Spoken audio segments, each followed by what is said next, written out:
right, let's give it 1 or 2 more minutes and see if anyone else comes. And aha, there's Harvey.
I guess we're small this week. Let's get started. Maybe other people will watch the recording.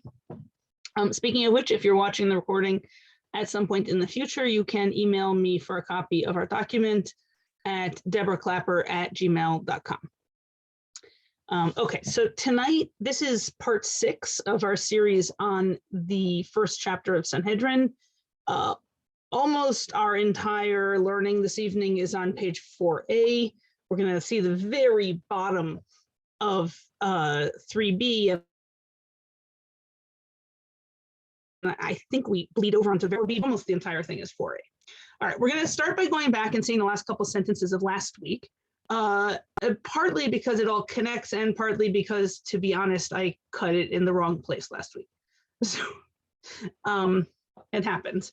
In any case, last week we saw, the last thing that we saw was a quote from a Mishnah where Rabbi, who is Rabbi Yehuda HaNasi, has a dispute with the other position in that Mishnah, which we're calling the rabbis, although I think it's just anonymous, if memory serves, about how many judges you need in a civil case. And Rebbe said you needed 5. The other position said you needed 3. We had an initial suggestion that was about needing the possibility that Rebbe thinks you need 3 in the majority in the final vote. And so he needs 5 to make that happen. And we rejected that, and we went instead with something a little. Now they were reading the pasuk that says that the judges will convict somebody.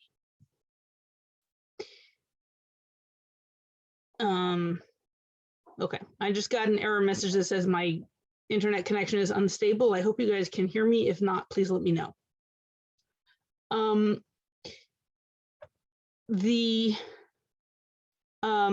Okay, so here we are. Hainu Tama the Rebbe. This, in fact, is Rebbe's reason. Asher Yarshiun Elohim Trey. They will convict is 2. Ne'emar Elohim Lamata v'ne'emar Elohim Lamala. It says above. So it has, in other words, it has 2 plural words describing the judges.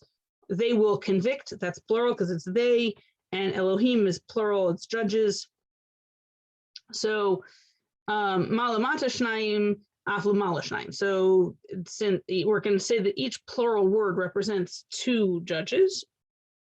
The Ein Beitin Shakul, but you can't have a balanced Beitin.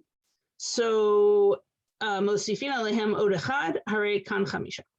So we have to add one more to get an odd number, so that gets us to 5. That's Rebbe's new interpretation. We saw that last week. Rabbanan, and as for the rabbis, the other position in Rebbe's Breita, how are they understanding the words that the judges will convict, which has 2 plural words? Well, they say it's spelled Yarshi'an, right? The words in the Torah can allow of a variety of different spellings, especially yuds and vavs, but also hays and sometimes alephes. Come and go. This is the meaning of the word, and we have a tradition for how to pronounce it. But our topic this evening, which possibly I should have said this at the beginning, our topic this evening is the question of how much weight we put on the spelling and how much weight we put on the pronunciation. And in particular, all of the cases, no, that's not true. All but one of the cases that we're going to see this evening are cases where something is plural, but it's missing the vav. So it looks like it ends at instead of ot, or of form, a singular smichut form, as opposed to a plural form. Or here is missing a vav, and so it looks like a singular verb instead of a plural. Okay, so the rabbis look at this word and they say, well, I could pronounce it Yarshi'un, like the tradition, or I could pronounce it Yarshi'an, like its apparent spelling. Yarshi'an means he will convict them. And sound judge. Well, okay, so I've got a plural word, judges. I got a singular verb. I take the 1 for the singular and the 2 for the plural, add them together, 2 + 1 is 3. I got 3 judges. And that seems to be what the Gemara is saying is the rabbi's position here. Okay, but Rabbi Yitzchak bar Yosei takes this on a huge tangent. Amar Rabbi Yitzchak bar Yosei, Amar Rabbi Yochanan. Rabbi Yitzchak bar Yosei says the name of Rabbi Yochanan. Rabbi Yehuda bar ben Roetz, Rabbi Ubeit Shammai, Rabbi Shimon, Rabbi Akiva, Kuhus Svira. So Rabbi Yitzchak bar Yosei, in the name of Rabbi Yochanan, says that this long list of rabbis, I'll say their names again in a second, all believe that we give primacy in interpretation to the pronunciation, not to the spelling. Okay, and in general, this is not the only place the Talmud discusses it. In general, the Talmud does seem to assume that there's some kind of dispute as to how much primacy to give to the spelling in these cases. This evening, we're going to work on the assumption that, in fact, there is such a dispute, and in fact, the people on the list I just read all hold that the primacy goes to pronunciation. Next week, we're going to reverse it, and we're going to claim that there is no such dispute, and everybody gives primacy to the pronunciation instead of the spelling. But we'll leave next week for next week. And for tonight, let's focus on the way the Gemara is reading it, which is to say that each of these people that we just read is in a dispute, and according to the pronunciation, and the person they're arguing with believes that we should interpret according to the spelling. Okay, and that list again is Rabbi Yehuda ben Roetz, Beit Shammai, Rabbi Shimon, and Rabbi Akiva. And each of them we're going to study, well, except for Rebbe, who we just read about. All of the others, we're going to study one case that they ruled in, where it seems that they're ruling according to the pronunciation of a word, while the person they're arguing with is ruling according to the spelling of words. And we're gonna, along the way, we're gonna learn a fair amount of background information about an assortment of different topics. Okay, so our unifying theme is going to be that all of these are disputes about whether to pronounce the word, whether to rule legally according to the pronunciation or according to the spelling. Otherwise, these cases have nothing to do with each other. Okay, Rebbe had Amra. So Rebbe's case is the one we just quoted. right? He believes that we just working with the pronunciation of the words, and his interlocutor, whoever it is, believes that we only get to 3 because they're working with the spelling. The spelling looks singular, so they only get up to 3. Okay, Rabbi Yehuda ben Roetz, Ditanya. So Rabbi Yehuda ben Roetz expresses his position in the following Breita. Okay, and it's actually a story. Shalu Talmidim at Rabbi Yehuda ben Roetz. The students asked Rabbi Yehuda ben Roetz, Kra'ani. So for this, we need to open our Chumash to the beginning of Parshat Tazria. We're in Vayikra chapter 12, verse 5. The very beginning, as I said, of Parshat Tazria. And at the beginning of Parshat Tazria, the Torah tells us that when a woman has a baby, she has a period of time in which she is tme'ah, followed by a period of time in which she is tehorah. This is, by the way, not in any way halacha l'maaseh now, because we follow a much more stringent legal position in case you have a woman who is already tme'ah when she gives birth, because it's not so easy to tell whether you are tme'ah already when you give birth. And so we've ditched this whole system in favor of something which is simpler but more stringent. But in this simple halacha as it existed before that happened in the Torah, we have this situation. So a woman who gives birth to a baby boy is tme'ah for 7 days, and then there's a korban that she brings, and then she goes back to being a normal person. A woman who gives birth to a baby girl, the system is exactly the same, except the numbers are all double. She's tme'ah for 14 days, and then she's tehorah for 66 days, and then on the 81st day, there's a korban that she brings, and then she also goes back to being a normal person. The thing here is that the number 14 isn't written as a number 14. It's written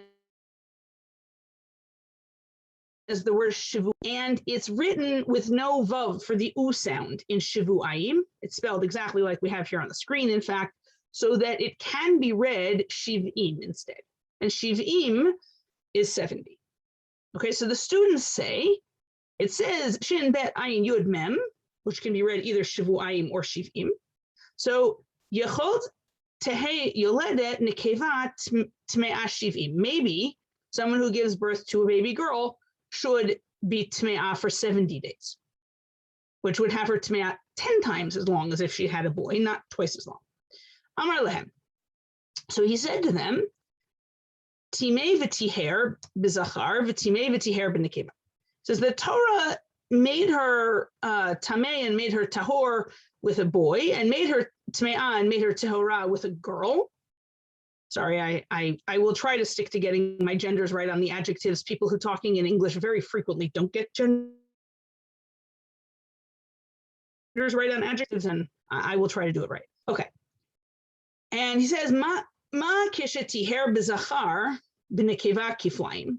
He says, just like when the Torah makes her tehorah with the baby boy, and then with the baby girl, it makes her tehorah for twice as long. Av kishetim tim'ah b'zachar b'nekeva kiflaim.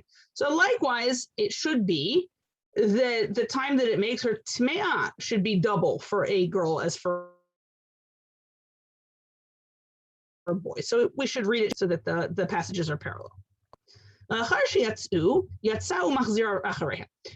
after the students left the room, he thought again and he ran out after them. And he said to them, if you don't like the first reason I gave, then shivu'ayim karinan. You should keep in mind that we read it shivu'ayim, 2 weeks, v'yesh ein lemikra, and there is primacy to the pronunciation. Okay, so it really is very easy to demonstrate that he holds this position, that yesh aim lemikra, the pronunciation is primary, because he says so in exactly those words. Okay. Next person on our list, actually not a person, a group of people, is Beit Shammai. Beit Shammai. So how do we know that they believe that yesh aim lemikra, ditnan, as it teaches in the Mishnah? Beit Shammai omrim kol hanitanim al mizbach hachitzon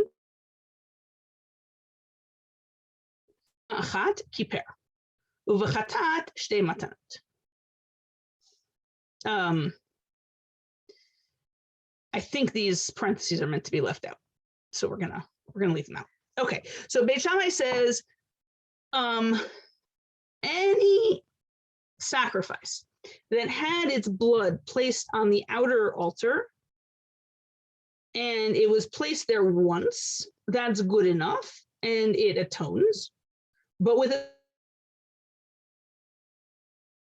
sin offering, okay, so when an animal sacrifice is offered, some part, depending on what the animal is, different parts, or maybe even all of the animal, but some part of the solid part of the animal ends up in the fire on the altar. And in addition to that, blood also gets sprinkled or placed, or there are a number of different verbs, on the corners of the mizbeach, which are called the horns of the mizbeach. The word for horn and the word for corner are the same in biblical Hebrew. So, but my understanding is, in fact, that the altar had corner pieces that were shaped like horns, and it actually does mean horn. Maybe the whole thing's a pun. In any case, the blood was supposed to be placed on the horns of the mizbeach. Exactly how high on the mizbeach the blood is placed, and exactly which corners and how many corners depends on the kind of sacrifice. But what we have here is a dispute between Beit Shammai and Beit Hillel about what the minimum number of placements is for a sin offer. There doesn't seem to be a dispute about the Beit Shammai's first position, which is that for other offerings, even one is enough, even if you're supposed to do more. But Beit Shammai says that for a sin offering, you need at least two. Ubeit Hillel omrim af bechatat shenitanan b'matana achat kiper. And Beit Hillel says, nah, even for the sin offering, if you put the blood on even just once, that's enough. It's atoned, and you're done. You don't have to offer a replacement sacrifice. Okay. Keeping in mind that this is all retrospective, none of the characters in this piece of the Gemara were alive at the same time as the Beit HaMikdash was standing. None of them ever actually saw a sacrifice offered. Okay. Is that true of Hillel and Shammai? I think it's true of Beit Hillel and Beit Shammai. I'm not sure if it's true of Hillel and Shammai themselves. Okay. The Amar Rav Huna. Rav Huna is an Amora. He's definitely later, but he's interested in the theory here. He says, "My Tama de Beit Shammai." What is Beit Shammai's reason for requiring that you need two? All right. So now we're going to the 4th chapter of Vayikra. Well, that's interesting. In the Hebrew, it says to verse 7, and in the English, it says verses 25, 30, and 34. I think the English ones are correct. Yeah, okay, so verse 25, we'll start there, is in the portion about the sacrifice which will be brought by the king in the event that he sins. And it says, "V'lakacha kohen midam hachatat be'etzba'o." The kohen will take from the blood of the sin offering with his finger. V'natan al karnot mizbach ha'olah, and he will put it on the horns of the altar of the burnt offering. And then the rest of the blood he will pour into the base of the burnt offering altar. So you put a little bit of blood onto each of the horns of the altar, and then there's a drain pipe at the base of the altar into which all of the excess liquids get poured. There are actually multiple drain pipes, one for blood, one for wine, and there's also one for water. And most of the blood ends up being poured into these drain pipes, and they empty out someplace where the blood is collected and sold as fertilizer, actually. But that's way off our topic. In any case, that's the first one. And here we have karnot. It is spelled without a vav, pronounced karnot, plural, horns. Okay, next verse 430. Now we are in the next paragraph, the paragraph about an ordinary person who sins and brings a sin offering. And here it says, V'lakacha kohen midama be'etzba'o. The Kohen will take from her blood with his finger. V'natan al karnot mizbach ha'olah, and he will put it on the horns of the altar of the burnt offering. V'et kol dama yishpoch yisod ha'mizbach, and the rest of the blood he will pour into the base of the altar. Okay, basically the same, except now we have a female animal, so it's her blood, whereas in the previous paragraph it was a male animal, so it was his blood. Otherwise, the verses are virtually identical. Okay, now verse 34, here we are, same case, except now we are bringing a sheep instead of a goat. But otherwise it's the same case. V'lakacha kohen midam hachatat be'etzba'o. The Kohen will take from the blood of the sin offering with his finger, v'natan al karnot mizbach ha'olah, and put it on the horns of the altar of the sin offering. And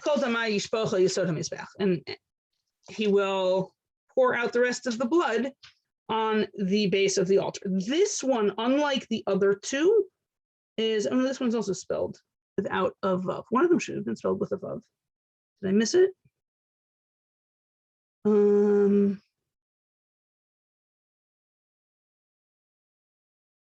No, these three are all spelled without. That's really interesting. That requires some research.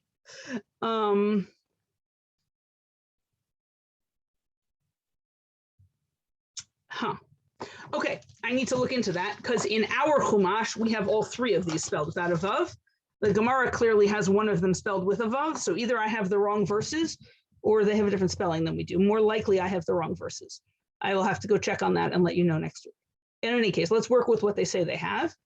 So Beit Shammai says I have 3 times where it says horns.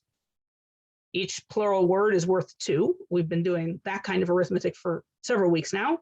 So 2 plus 2 plus 2 is 6.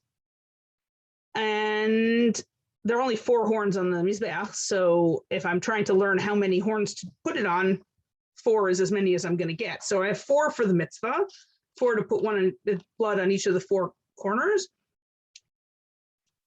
And 2, G'shtayim la'akev, and 2 to be indispensable. Now here's the thing, the special rule, specifically with psukim about sacrifices, that anything that is repeated is me'akev, it's indispensable.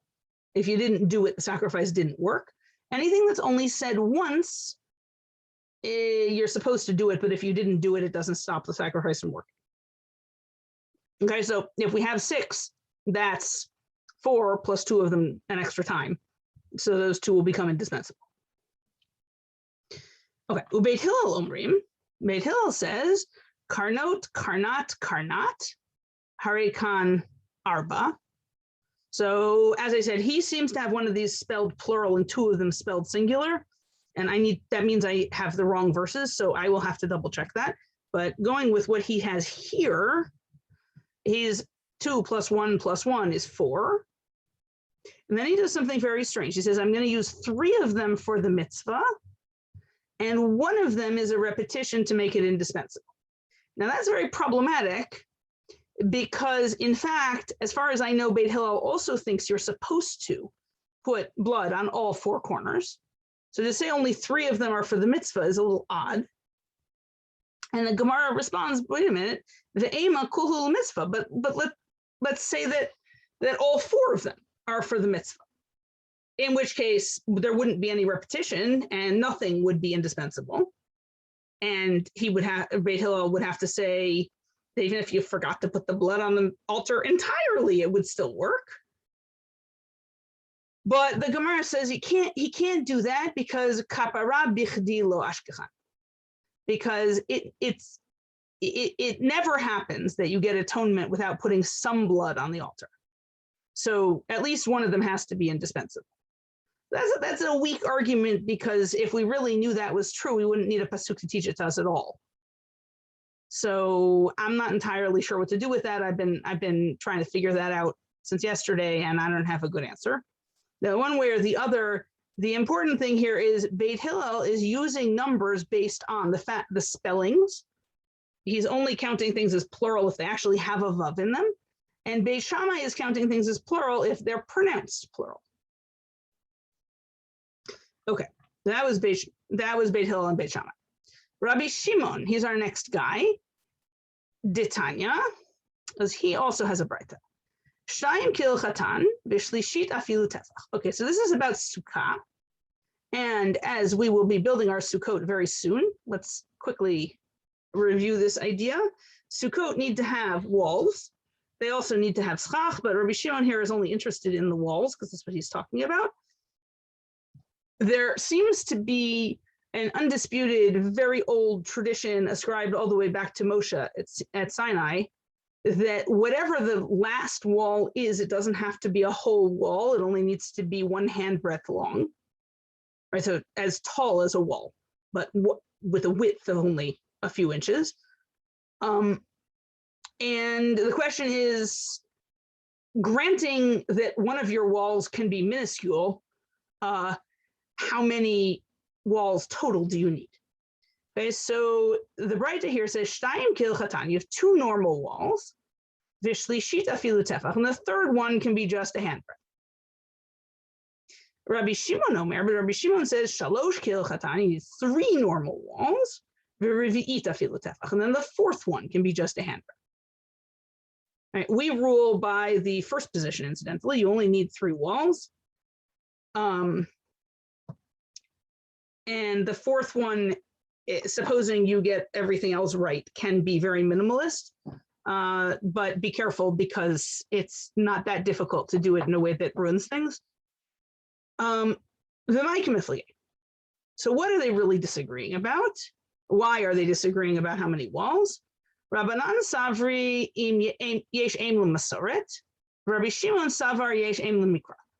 The rabbis, the other position, the position that's not Rabbi Shimon, think that the primary thing that you're supposed to interpret is the spelling. And Rabbi Shimon thinks that the primary thing you're meant to interpret is the pronunciation. Okay, so now we are going to Vayikra 23. A lot of Vayikra tonight. Vayikra 23:42. And we have the word Sukkot that appears 3 times in the course of two verses. Here we are. Basukot teshvu shivat yamim. In Sukkot you will dwell for 7 days. Kol ha'ezrach b'Yisrael yeshvu basukot. All citizens of Israel will sit in Sukkot. L'man yidu dorotechem, so that your generations will know, ki basukot hoshavti et bnei Yisrael, that I made bnei Yisrael sit in Sukkot, behotzi'i otam me'eretz Mitzrayim, when I took them out of the land of Egypt, ani Hashem Elokechem, I am the Lord your God. Okay, and as for what I made them sit in Sukkot means, it could mean they actually lived in huts. It could be a reference to the clouds that protected them around and on top. It could be, although this does not seem to be a very popular idea, but I find it charming, that the whole thing is a pun, and we're remembering that one of the first places we stopped on our way out of Egypt is a city called Sukkot. Nobody other than me seems to find that charming, but I find it charming. In any case, in the psukim I just read you, the first 2 times it says Sukkot, it's spelled without a vav, without either vav. The second time it is spelled with 1 vav between the kaf and the taf, so that it's clearly plural. It seems like you never get a vav between the samach and the kaf. Okay, so here is what the rabbis are doing when they are counting spelling. It says, I'm going to read it the way it's spelled for effect. Basukat, basukat, basukot. Harekan arba. Right, so singular, singular, plural, 1, 1, 2, 1 plus 1 plus 2 is 4. So dal chad kra legufe. You have to subtract one word because it has to say Sukkot so that I'll know that this holiday has something to do with booze. So it did have to say it once. We saw something very similar a few weeks ago about the question of whether when you have something being repeated, whether the first instance counts as extra. I'm not sure how closely related this is, but it's certainly related thematically in that we are counting the first instance as in each of these cases, sometimes more than one instance, as many as we need, as not extra, and only the ones that we think we don't need are extra. Okay, so we're subtracting one for itself. Pashalu tzlat, so we have 3 left.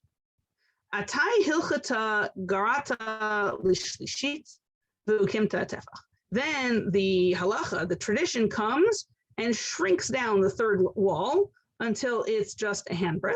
And that leaves us with 2 normal walls and 1 very minimalist wall. As opposed to Rabbi Shimon, who is going to do almost everything the same, except he's going to use his vocabulary words differently. So he says, I don't care how it's spelled. We pronounce it basukot, basukot, basukot, all 3 plural. So since they're all plural, each one counts for 2. 2 plus 2 plus 2 equals 6. Dal chad kra lekufe, we're going to keep aside 1 word for itself, meaning the word Sukkot had to appear once so I would know that I was supposed to live in a booth.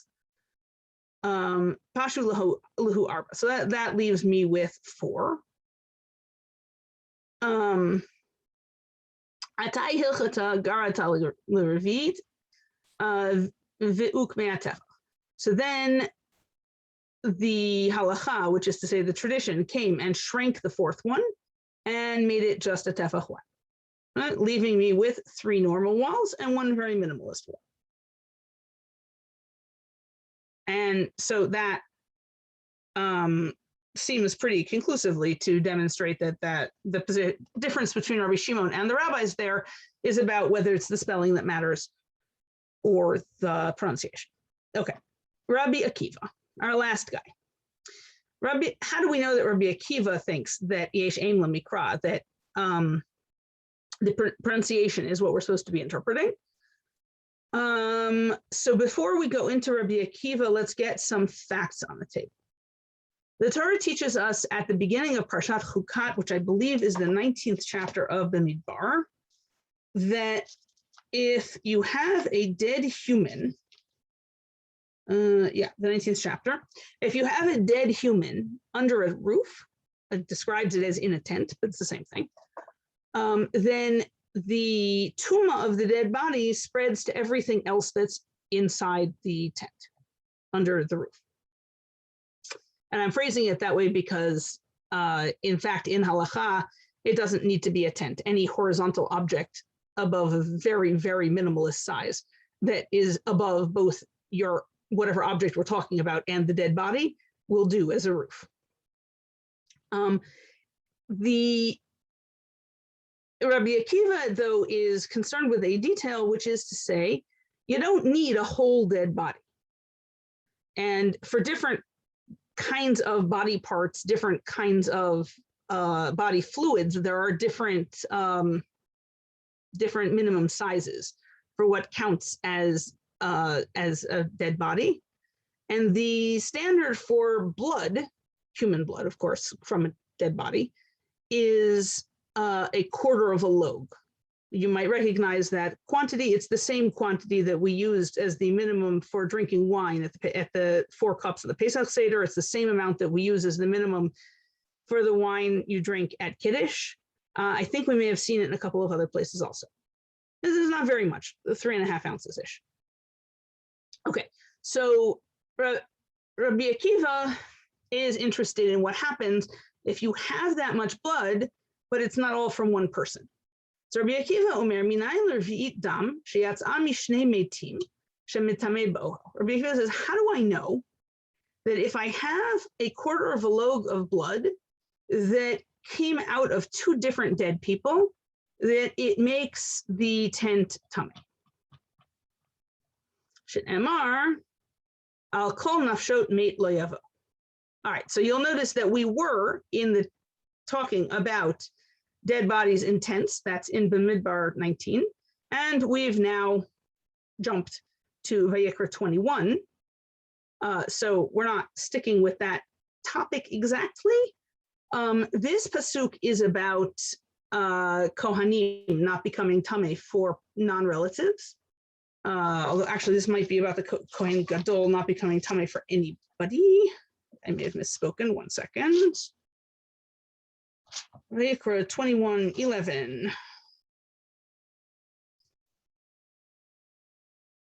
Yeah, I'm sorry. This is the Kohen Gadol.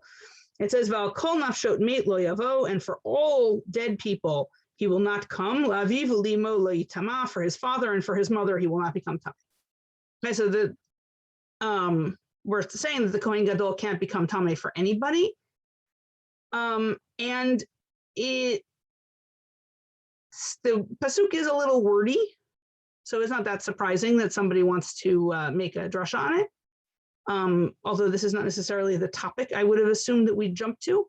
But Rabbi Akiva says, it says, Al kol nafshot meit lo yavo, all persons of death, I suppose, is the phrase that I translated, dead bodies. So it says, shtei nefashot v'shiur echad, two souls, two persons, and one measurement. In other words, the adjective dead, is singular, and the people are plural. So Rabbi Akiva is taking that to mean that two people can be dead together, as they can two dead people can become one dead person by having bits of their bodies combined into one minimum requirement to produce tuma. And the rabbis don't have any objection actually to any of the really strange parts of what Rabbi Akiva said.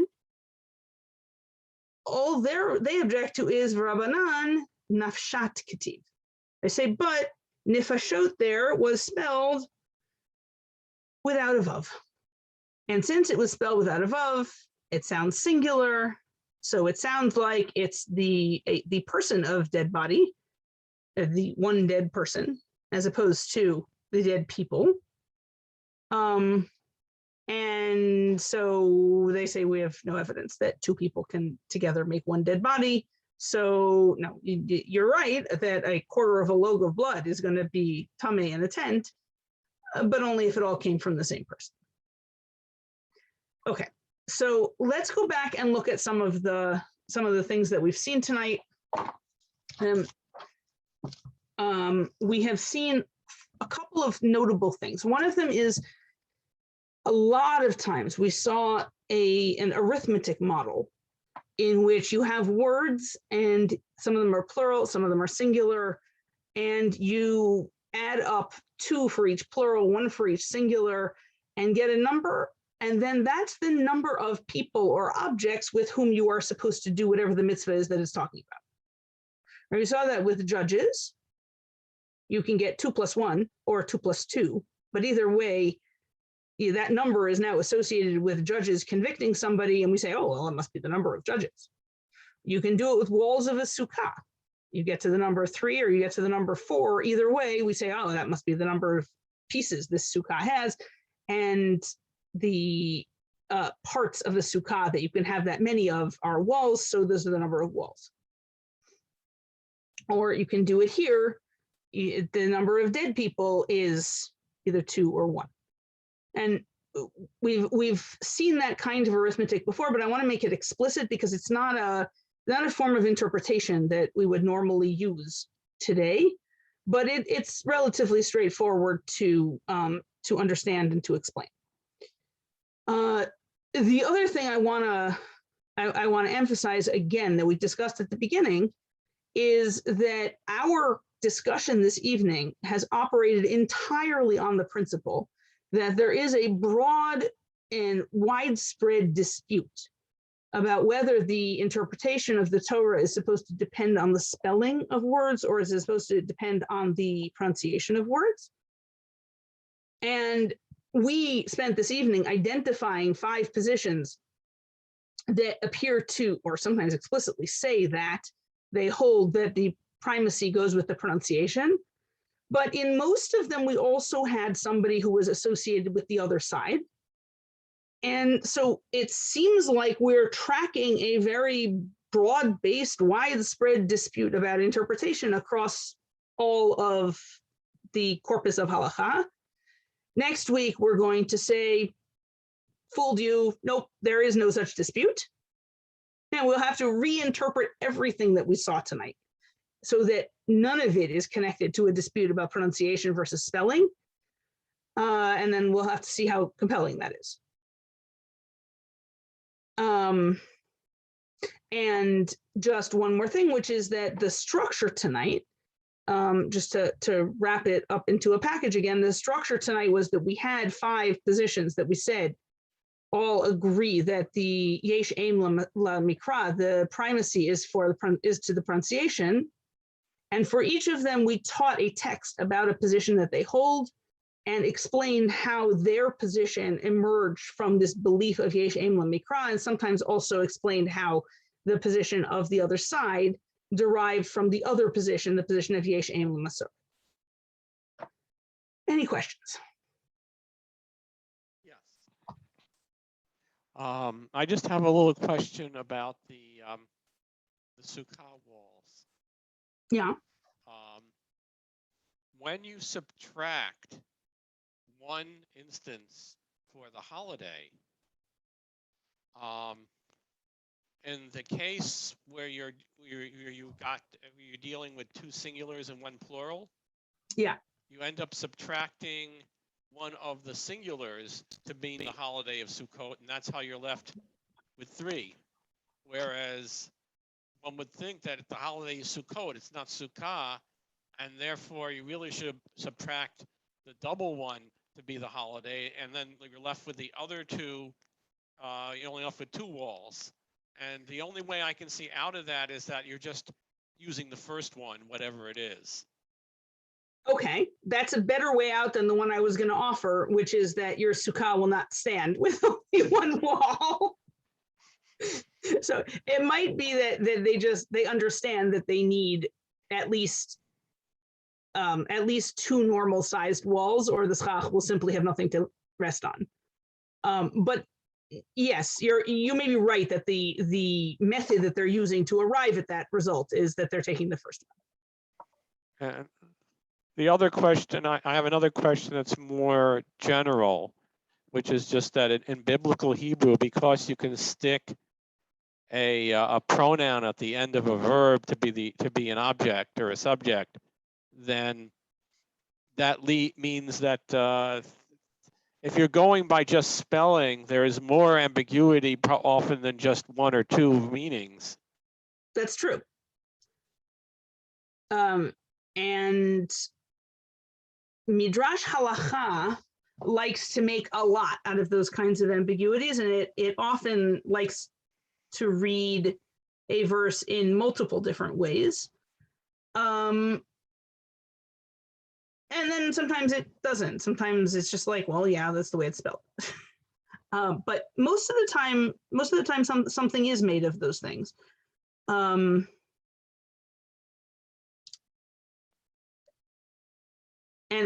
we will discover in the end that it's going to turn out that everybody thinks that you need both the spelling and the pronunciation. But you definitely,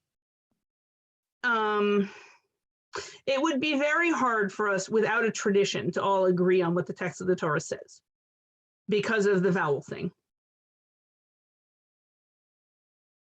And somebody, I think it might be the Ramban, one of the prominent medievals holds that there was a time period in which the Torah was written without spaces too. In which case that just opens up a whole nother kettle of fish. for reinterpreting, unless you have a consistent tradition about how to pronounce the words. The truth is that the fact that we almost entirely agree with these texts that are thousands of years old about how to spell everything and how to pronounce everything is itself just speaks remarkably to the stability of the tradition, which if I had to pass on this game of telephone, none of this would survive. But they seem to be better at it than I would be.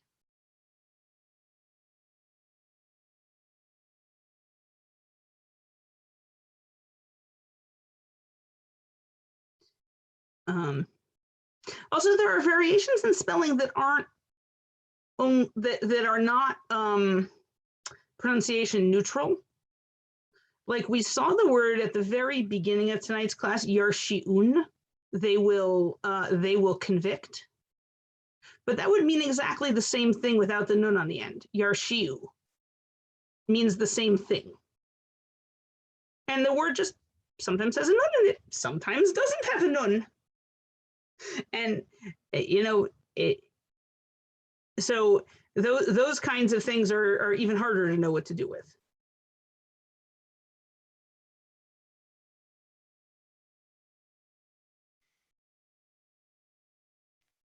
It would be worse if Hebrew still had case endings back then. Yeah, I don't know did Hebrew ever have that kind of case ending? Maybe before it was Hebrew. Yeah, maybe. Because some of the the older languages in the area, I mean, Arabic had case endings until medieval period. That's true. But Akkadian had case endings. Okay, that I find more compelling because Akkadian is a dead language. I find there's a tendency in Semitics to assume that Arabic represents an older version of Semitic language than Hebrew does. And I'm very hesitant about that because it was an active functioning language all the way through. I don't see any reason why it should be more ancient, except for people's prejudice that those people seem to be barbarians, so their language must be barbaric. And as I'm very hesitant about that kind of argument. Akkadian, on the other hand, being a dead language, I find that compelling. I think the same thing for Ugaritic, I think, had case endings. Okay, that's dead also. I'll take that. Yeah. Yeah, that the operative word is dead, yes. Right, whereas Arabic doesn't even have an alphabet until not that long ago. Well, it was around the time of the Quran. You know, they needed an alphabet to write it down with. Right, but so that's already 1,000 years or more after the last Ugaritic or Akkadian text. More than probably 2,000 closer. It's nowhere close to old enough to represent a sibling to those guys. Yeah. Okay, thank you guys. We will have class again next Monday night, and then the following Monday night is the first night of Rosh Hashanah. So obviously the schedule will get choppy at that point. But as far as I know, next Monday we are on. That sounds good. Okay. Have a lovely night, lovely week. You too. Take care. Bye.